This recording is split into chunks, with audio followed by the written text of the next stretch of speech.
Hi guys! So, it's me again, Madel. So, magpo-product review ako ngayon. So, ang product ko is, pag-iisahin ko na lang sila kasi same product lang naman sila. Iba lang ang kanilang color. So, ito siya guys, lip tint. Actually, parang hindi siya lip tint eh. Parang lipstick na parang, basta ganon. May pagka-mac ganon. So, ang shade nito is number 3. Then, ito naman is number 2 from Ashley. Ashley Shane. So, ito is ice cream lip glaze. Lip glaze. Ewan ko. Tapos, same lang dito. Ice cream lip glaze. So, magkaiba sila ng color. Ito is parang nude. So, try ko siya guys. Mura lang to guys. Binili ko siya is 35 pesos lang siya sa... Ang mura lang naman kasi ng mga Ashley. Kasi parang, ano lang siya, hindi naman siya mamahaling brand. Ito muna unahin ko yung nude. So, pakita ko sa inyo. Wait lang.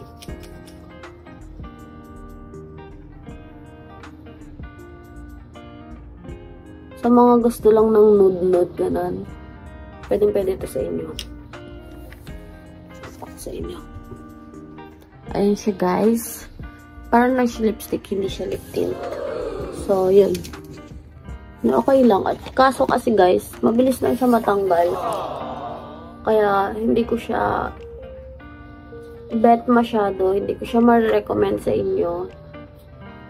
Pero, kasi, wala na akong lip tint. Kaya, bumili ako doon sa Bulacan. Nung pumunta kami doon sa parang King Plaza nga.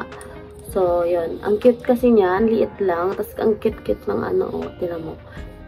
So, hindi siya, ano eh. Mabilis lang siya matanggal, guys. Kasi, yun oh. Mabilis lang siya matanggal. Oh, no! Medyo ma-oily.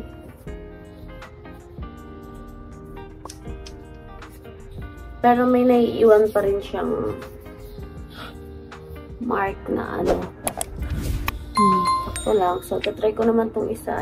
Ito naman is number 3. Ito is red. Ganon. Maroon. So, ito siya. Wait lang.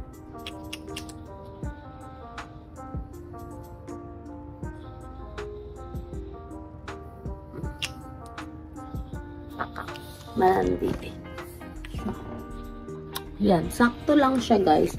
Pero gaya na sabi ko, hindi siya pang long-lasting lip tint. So, kaya hindi ko siya nare-recommend. Yung amoy niya, okay lang. Hindi siya amoy chemical. Hindi naman siya ganun. May mga lip tint kasi na amoy chemical. Ang pangit eh. Pag ganun. Pero may mga lip tint naman na amoy mga prutas. Ganun. So, eto siya guys. Ang takitan lang din kasi ako. Atok ako guys kasi galing kami swimming. Tapos, ano oras na kami nakauwi guys? 6 AM. So, yun. Tapos, ayun siya. Mabilis lang siya matanggal guys. Pero may naiiwan pa rin siya. May naiiwan pa rin.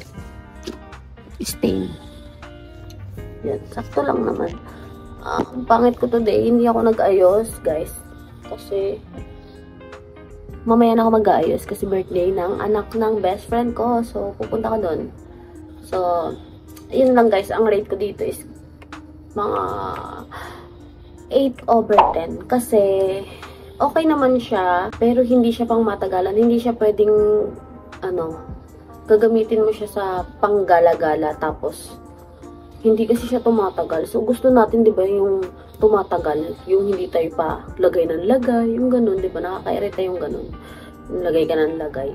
So, yun. Ang rate ko lang dito is 8/8. Ay, 8/10.